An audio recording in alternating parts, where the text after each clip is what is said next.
All right, good night, good night, good night. Welcome to another episode of Our Purpose Podcast. As you know, I'm your host, The Voice, and with me, I have, basketball mind again. A long time Boston Celtics fan. I don't know if he's buzzing with energy or he's buzzing with fear, because now it's not 4-0, but it's 3-1. Still in Boston's favor, but any card can play, right? No team has ever come back from 3-0, but again, that is what makes history, and records are meant to be broken. So I'm going to go ahead and I'm going to introduce Tio, Organ Boss. No, can't complain. All things considered, can't complain. Uh, Yeah, Before we start, on a lose by what? 40? A 40 on a lose basically, by? might as well round it up and done. Listen, I think I posted something in the group that Tim Hardaway haven't made a shot since May something. May And out 19. of, and out of the blue, one quarter, 4 or 5 from three, just You, lighting it up. I could tell because I saw it too. I saw when you posted it in the group and I was scrolling through Twitter and they were like, Celtics haven't lost since May 8th. Timmy has made a shot since May 19th. And I was like, I would not be surprised. I said it to myself like in passing, I was like, it's going to be so funny if him find him shot tomorrow night. And he Watch did. it. And and we can start there because Mhm. I remember in the I don't remember exactly the year. The first year when Curry had won the Tyson, Mhm. and they were going up against Braun, but Kyrie got hurt in game one. Kevin Love missed the whole series. So it was Braun, Dilly, and them boys, right? Mhm. And Braun, they was leading 2-1. Yeah. It was 2-1, and it was going back to, yeah, 2-1. And the fourth, game four, was at Cavs, all right? Yeah. And one of the biggest things that I think is so underrated, what Steve Kerr did, and I don't know if you remember, he put David Lee into that game, that particular game, Yeah. and obviously nobody game plan for him. Nobody never think he was gonna play, and he had some points, and he had an impact on the game, and the Warriors end up winning that game, and Cavs never win another game in the series. I'm Yeah. not saying Tim Hardaway Jr. is a David Lee. I'm not even saying he's an impact player. But when Yeah. a player is in the slump, you want to Mhm. leave him in the slump. You don't want him come out of the Sunday, especially a 3 point streaky shooter who can just go on a hot streak and just win Yeah. you a game. When Yeah. obviously Kyrie and Luka going to do their thing, but Tim Hardaway can just come in, give a 5 threes in a quarter, and next thing you know it, Yeah. 3-2 going back to Dallas. And I'm sure Mhm. Boston fans and Boston players don't want that. So does that, when you think about the game five matchup, right? Mhm. Does that play in your equation any at all about a role player like a Tim Hardaway? I mean, you kind of have to factor that in because you always say don't let them see one go through, right? You hear them say it about the best players. You hear them say it about guys who are shooters, and you hear that don't let them see one go through. And what he was, what, 5 or 7 in 12 minutes last night. So you're like, all right, he's in a rhythm. So you could expect to see him play more than 12 minutes last night. So I think that that has to be factored in, and that also leads me to my bigger point about what the Celtics have to be prepared for tomorrow. We can even we'll talk about them not being engaged early on. You could see complaining, not rebounding when they're known as a gang rebounding team. Um, Even getting into it with players, like there hasn't been any bad blood, so to speak, between the players, and then you see Tatum and Derrick Jones get into it at the end of the first quarter, and you're like, okay, you can tell that they're just Out of kind of it. checked out, just all Yeah. of it. But the difference, the major difference with how Dallas has been playing the first 3 games and last night, that was exemplified by how team. Well, I can't really say exemplified by how Tim Hardaway Jr. played because he's never seen a shot he doesn't like. But um, the main difference is that guys weren't afraid to shoot. Yep. Yep. You saw Lively. That was what that was Lively's first make in his career. That three he made. In his career. You saw Kleber, someone who we know is a pretty good stretch four. All of a sudden decide, oh, I am a stretch four today, and decide that he's going to shoot the ball again. What's Absolutely. his name? PG and those guys who had gotten to a point where they'd get an open shot and they're not even thinking to shoot. They're like, all right, let me crack this off the dribble and try to make a play. When the best play is to just take the open shot. Yep. Saw them just shooting with no fear. And that was punctuated when PJ hit that transition three at the end of the first quarter, right? So I think that was the biggest difference for Dallas last night. It was that they were. I guess it's you could just light it up to them not being afraid, because it's like what you have to lose at that point. If you miss, then at least you can say you went down swinging. Mm-hmm. So I do think that Boston has to prepare for the desperation, even more so than the pressure that they will face. Yeah, yeah, you're up 3-1, and it would be great to win at home. I'm sure that they'll be thinking about that. But what they have to be more worried about is the Dallas they saw in Game 4. The Dallas that was like, you know what, we have not. You have to find a way to be more desperate than them. That's what it So, boils down to. and and to stay on that point, because I know it's easier said than done to say, okay, yeah, let's find a way to be more desperate. But if really and truly I'm up 3-1, I Yeah. know I have to lose at least three more games. However, Dallas knows, listen, the room for error is marginal. Like, I can't even turn over the ball right here. Yeah. Um, does that play does that play any form of role in Celtics having an issue closing it out? Because remember, and you remember, we talk about it in game 2 when we said Hmm. this season they have been a better road team than home team, Yeah. right? And now the two games that they played at home were like absolutely like flawless. Like they just didn't look like they were going to lose at all. Dallas didn't look like they have anything to offer Yeah.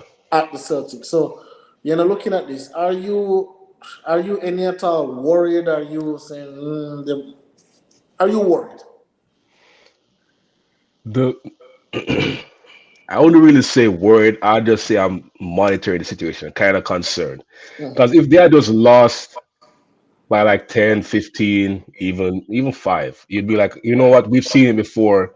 Mhm. Teams of 3 or just not be able to close out, and that could be for a variety of reasons. Sometimes they just didn't play that hard enough. The other team just played harder, etc., etc.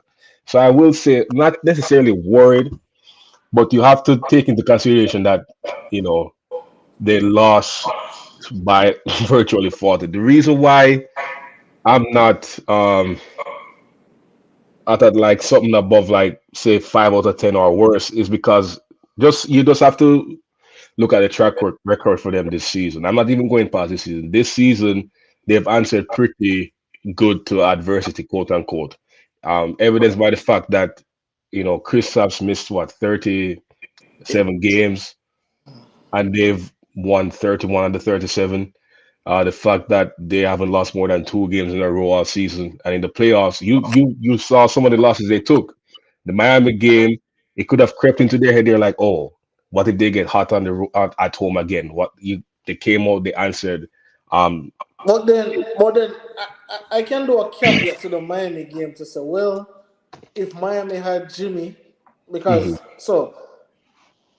I think just as a human, yeah, just as a human being, if you look on the other side and you don't see their best player, automatically you're saying, well, these guys can't beat. They might win one game, but you I can't don't beat think you. they can win the series without the best player. Yeah, Even I'm even looking at the Indiana series when mhm, Halliburton went out. Even though Indiana was very competitive, even more competitive than Dallas is right now, I still didn't think at any time Boston was saying, we're going to lose this series. I didn't yeah, think it was a war because, they didn't have their best player. But what I could caution Boston fans against is that not even Kyrie, but I've seen Luca single-handedly just dominate a series. Yeah. And again, and I think the thing that is really making me hesitant saying Mavs in seven. Obviously, I've been saying Mavs in five, Mavs in six. Was it 6? Yeah. You're right, but I think the thing that has made me hesitant of saying Mavs in seven is that Mavs have role players. Boston don't have no. Probably the only role player is Pritchard and Harford, And right? Because mhm, look, if you look on Derek White, he was a mhm, quote unquote first team player in San Antonio before the trade. We mhm. know what Drew can do. We know what Kristaps, he was a star player for the Knicks. He never worked out so well in Dallas, and here he is now. Him just can't stay healthy. So Yeah. but then if you go on Dallas side, Derek Jones, you know that's a role player. PJ Washington, you know that's a role player. Gafford, you know that's a role player, right? So at any given night, we know that hey, Kyrie or Luca or Kyrie and Luca have to play well for them to win. But at any given night, like we've seen the first two games, Tatum didn't play well. They still won by going away. Last night, obviously, everybody just played bad. Everybody just the You coaching could was bad. you Everything was bad. don't even turn on the game film tomorrow. Don't waste your time. Don't even Don't waste even it. waste your Just time. throw it away. Just throw it away. But and I've always asked this question. You are the coach at the Celtics, Mhm. right? Sunday night, tomorrow night. What is your message to the team?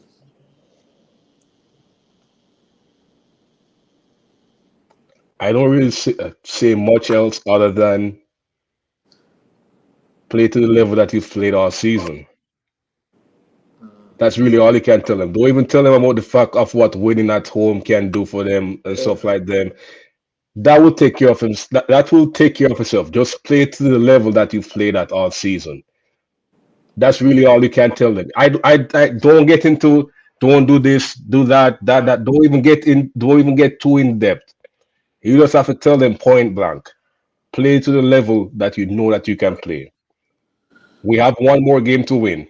You don't one more game to complete the goal that we've been saying all year that whatever it takes, however long it takes. Well, you need one more win to complete the mission. Play to the level that you know that you can play at.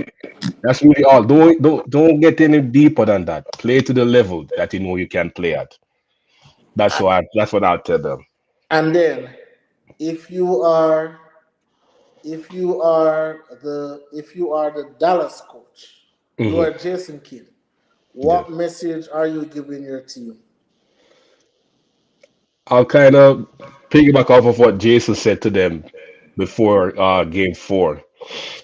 And he's like, well, we already, I'm just paraphrasing here. He was like, we already have the flight booked to Boston. So y'all getting on the plane or not. So tell them the same thing. We're going home anyway, you take it. You want to go home with a chance to extend the series some more, or you want to go home to go make vacation plans with your family. Simple as that. After Monday, they are going home one way or another.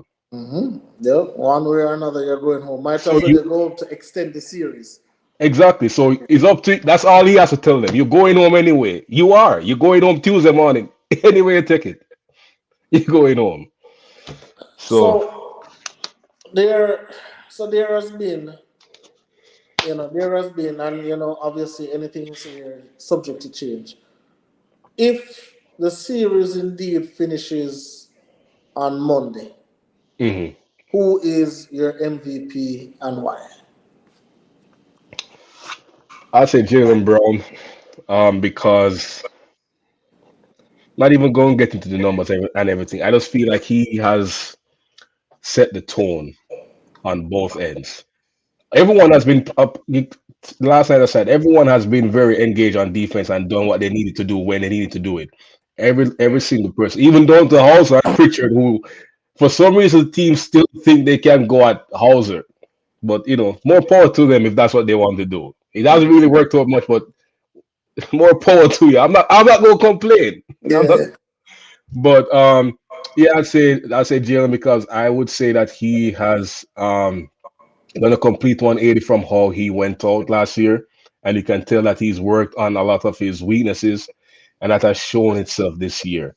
So yeah, you can get deeper into it and talk about the coverages he's facing that's allowing him to make that impact that he's been making on offense and how he's been more engaged on defense.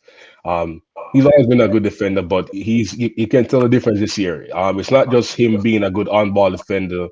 His off-ball defense has gotten back to the level that it was when he was a kid, essentially. So I'd have to give it to him. Um, the only way I can see going to anyone else is the only way you can argue it going to Tatum is if he has 15 game five. And then at that point you're like, you know what?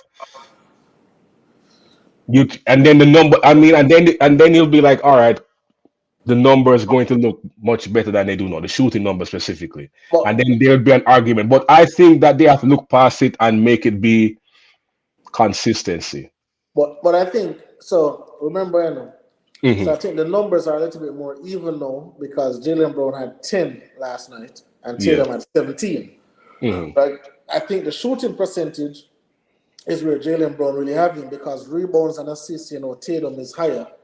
You know, so it would look away if you see Jalen Brown average, let's say 25 a game, 4 assists, 5 rebounds, and then Tatum average 25 a game, 10 assists, or 8 Hmm. assists, 10 rebounds. You get what I'm saying? So Yeah. that's what I was wondering. So how about Drew? You give Drew a shot for the MVP? Like an Iguodala kind of thing? He would have to have another big game too because the numbers kind of dipped into not the efficiency, but like the numbers dipped because game three, it was more like a typical Drew game where he was like in the cracks, so to speak. He was a glue. That was just like a what he's been for us all season, where he's like, all right, I'll give you. Sorry about that. Nah, you're good. 1 second. Sorry. Nah, you're good. Yeah. So as as Tia was saying, you know, Drew would have been a glue guy, you know, and I'm really and truly just looking at this team. I'm just looking at this team and I'm saying, right now for the MVP, the ladder, I give Jalen Brown slightly, right, and then Tatum, and then Drew, and then you know you have Luca and so. Um, when you look at so let's talk about Luca, right? Because you know obviously I'm not a fan of players who they come out warm up routine, they're heavily taped, and so you're sending the wrong message to me. I don't like all of that. Do all of that in the locker room. You come out ready to play basketball, right? But Yeah. let's talk about game three when he fouled out of the game. What are your thoughts about Luca fouling out and did he indeed cost his team the game? You think? Well, I think. I mean, yeah, you could say it caused the team the game, even though I think that Boston would have still won because funny. After they went on that run, they just couldn't score for like 4 or so minutes, and then they didn't score until Luca went out. So I think for some reason, because he get his back and forth with the refs being mixed into it, I think it just, even though they were on a run, it threw them out of the rhythm. That in addition to the timeout, like you're on a 20 to 2, why you calling a timeout? Yeah, Why? bro, that Why? was I was happy, I was happy, but why? What's the point? and I think that like I don't even know why. Did he explain why he called a timeout? He didn't, but I would probably. This is probably reaching too far, but I think he called a timeout to calm down Luca Possibly, possibly. because Luca was there He had five and fouls at that time, right? he had four at the time, but he had picked up 3 of the 4 in the second half, and it goes back to the question you asked what I thought about him falling out. That was solely on him. People are like, oh, he don't fall superstars out and stuff like that. They were giving him a long leash all night. Even there was a play where Jalen pulled the ball from him, and Jalen got to the ball first, and Luka just tackled him like a punt on a kick return, and there was no call. So they gave him but like I was saying, that just boiled down to him just having a meltdown. Because you know when you get a foul and all of a sudden you're upset at the call and now you want to play, you want to act as if you're the best defender in the world. So you pull your shorts up and you're like, you get what I'm saying? When I saw it, I was like, yeah, you go and get at least another foul because you're not that caliber defender where you can just pull up your shorts and want to be more aggressive, want to press up some more and not get taken advantage of. So I would just say that was just a meltdown of epic proportion by him. That's really all it was. What I would say is that 6-4. Yeah, I think that's a play on. Again, we can debate. Probably should have followed up before that, but that yeah, 6-4 with Jalen Brown. Again, I don't like when referee. Nobody ever go to the arena to say I want to see the referee ref. Nobody, right? So in that instance, I would love if the referee had allowed them to play. But yeah, again, the call is the call, and I think as a player, especially the best player on the team and probably the best player on the floor, there is a responsibility what you have for don't put that choice in the referee hands. yeah, And I think because he didn't do that, because obviously once now Kyrie just can't do it by himself, just cannot, and then there's nobody else. So, and who knows? Probably Luka would have been out there. Probably them still would have lost. We would never know, right? But We'd the never know. argument is still there that you would much rather play the last 4 minutes of a close game with your best player than With without their him. best player. Simple as that. Even if the outcome would be the same, you would much rather that. And 100%. I saw the video that the video about Wendy talking about him after the game, and it's something that I've said before, and I said it again to Junior on Friday. Uh-huh. Every year, Luca comes out and tells us he's going to be better with keeping his emotion in check, and it feels like every year it gets worse. That's what it's more. It's much more. It's a much bigger issue than his play style at times, where people are like, sometimes he doesn't need to come off the ball, or his effort on defense. We're not asking you to be an all-world defender. We're Uh-huh. just asking you to be focused. Just give an effort on that end. You Uh-huh. get what I'm saying? Not even that. The biggest thing that he has to work on, irrespective of how the series ends, is Uh-huh. maturity and his emotional intelligence, because that's where he gets into trouble. Yep. Like you can't like I get st- guys argue calls all the time. It's going to happen, but you can't literally be arguing every single time down the floor. Yep. The thing is, So the thing is, I think, I think when a player has been playing like that all his life, yeah, for you to know, say, okay, hey, you can't play like that. You have to go play this way. It's kind of adjustment that he has to make. So I think, obviously we don't know how the final is going to end, but I think moving forward, going into next season, that is something that he just has to be deliberate about. Like the ref call a foul, though, because and I think they made this point on TV. Like these people are human beings.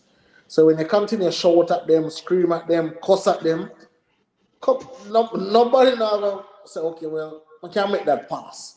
Every little foul, them are gonna call. Because this is what you've been doing. So I want to move on to the coach, right? Because I think that Jason Kidd, brilliant, brilliant, brilliant point guard.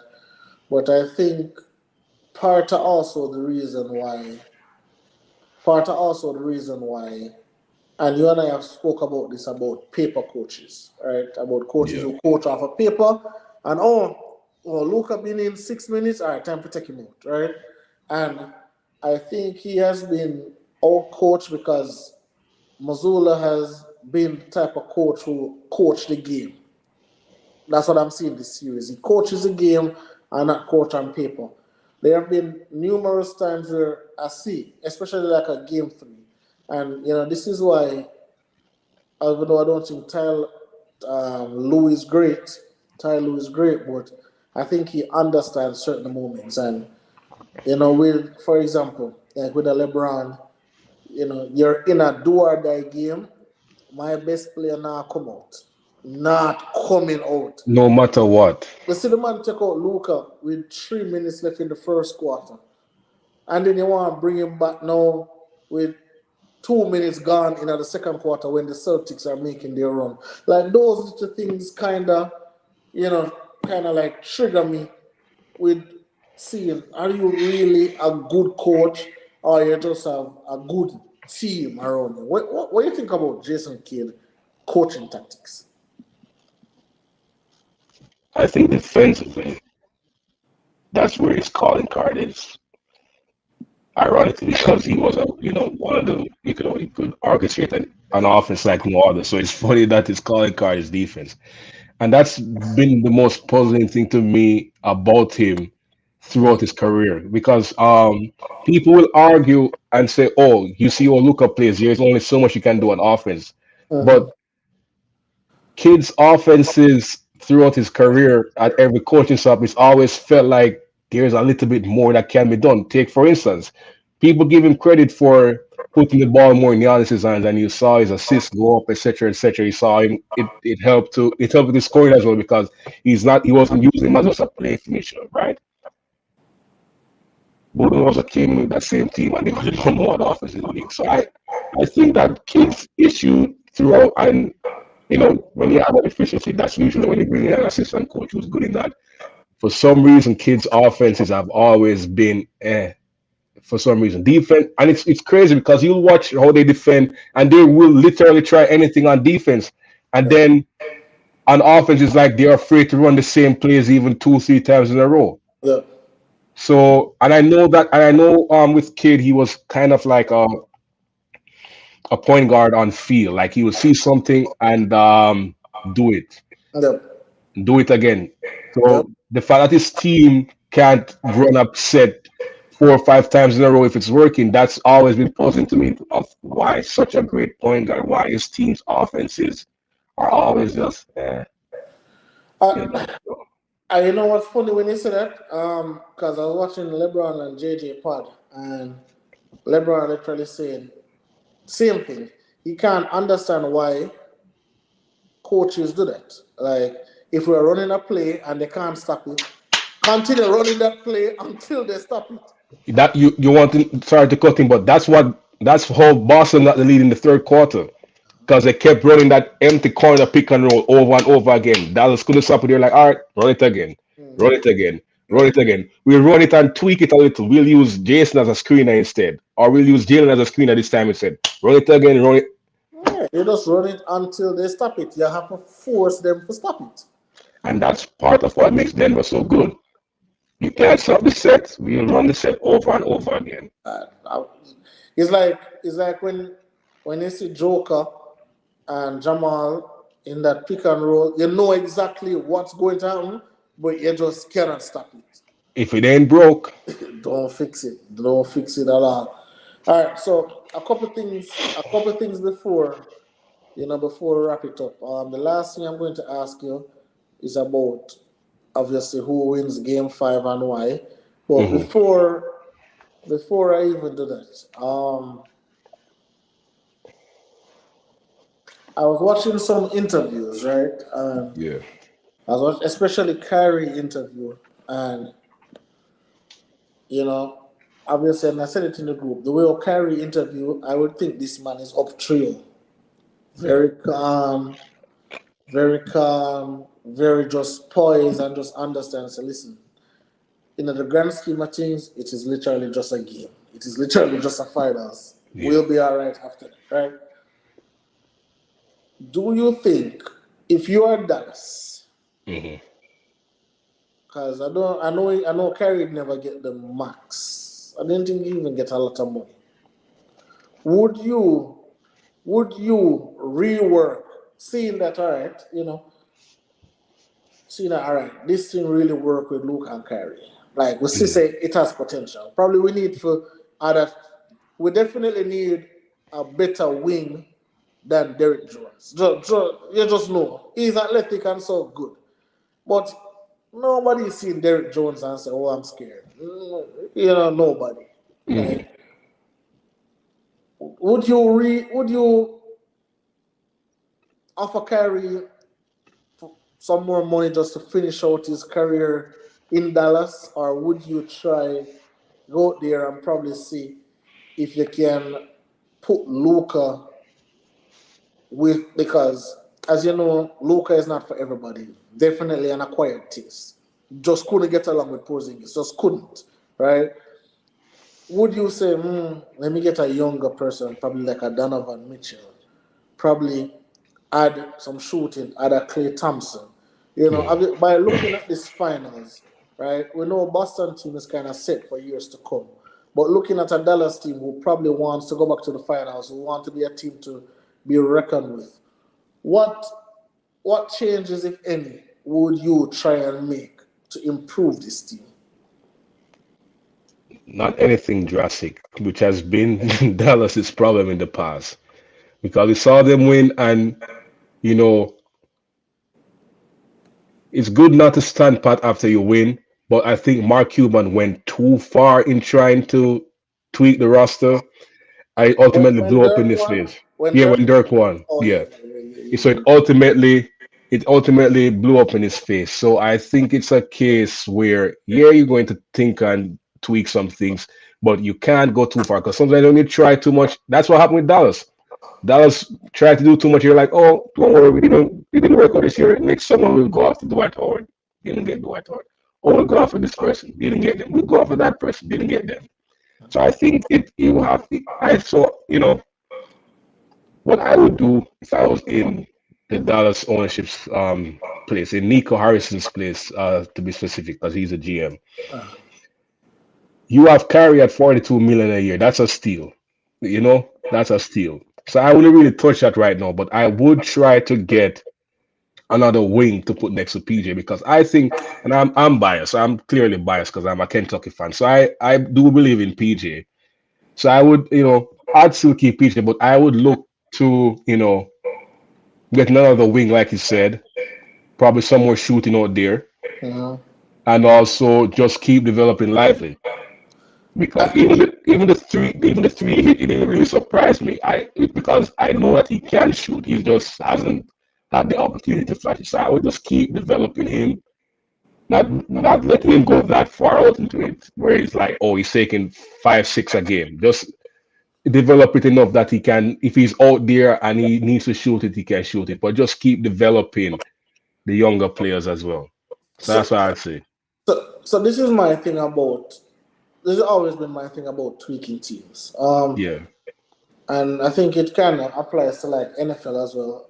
I think we want crucial players in crucial positions. Like while Gafford, I've helped them, I would try to get rid of him. I'll try to. So I would have Lively starting as my center while I develop him and have a veteran behind him. Probably, I don't know what Andre Drummond's situation is, but probably like a Drummond.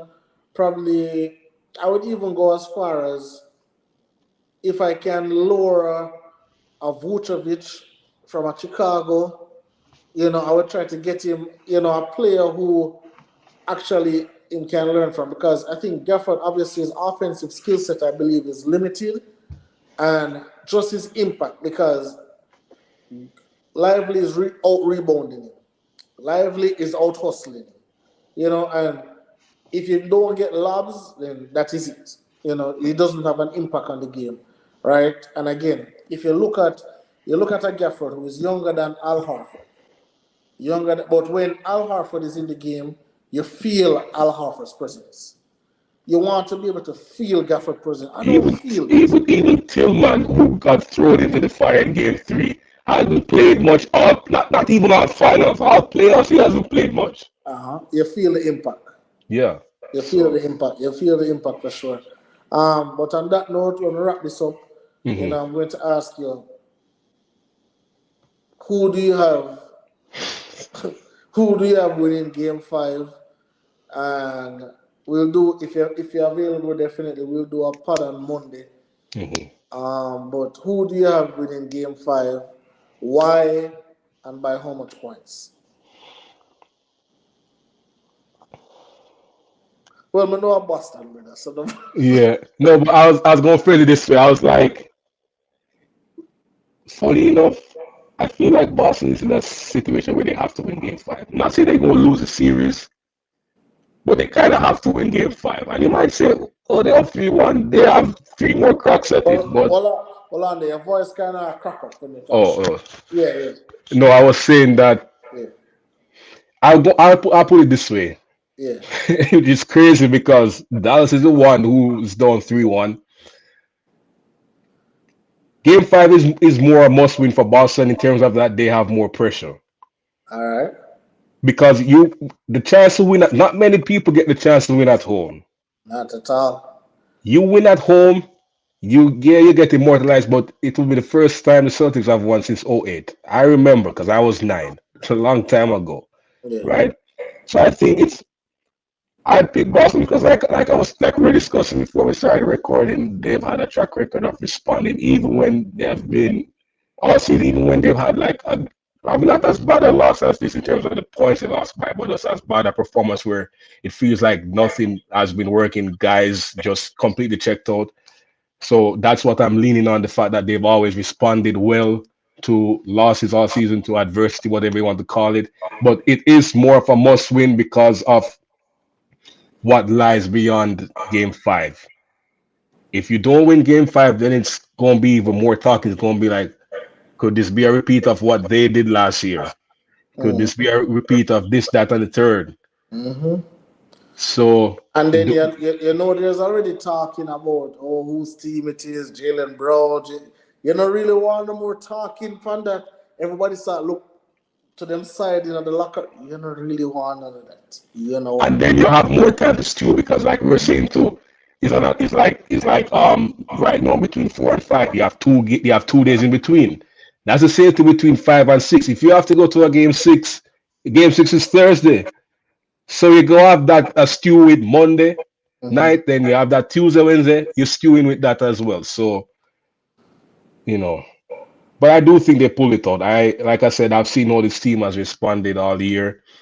I do believe that, they have to match Dallas's level of, like you said, it's kind of hard to match a team who's down 3-1, their level of desperation, but they have to match their attention to detail and also put Dallas in a place of, it's a thin line between being locked in and doing too much. Yep. So you have to push them over that edge into doing too much by trying to be that locked in. Absolutely. So that's what they need to do. Absolutely. All right. So with that said, boss, definitely again, thank you for coming in so we can chop it up. Yeah, Monday, regardless of the result, once you're free, we'll be here. Yeah. Just to talk about the overall season. If Boston win, but if not, we'll be talking about going back to Dallas for a crucial. If they win and you see my Celtics flag around my shoulders, that's so it go. All right, boss. Give thanks. Yeah, man. Bless up.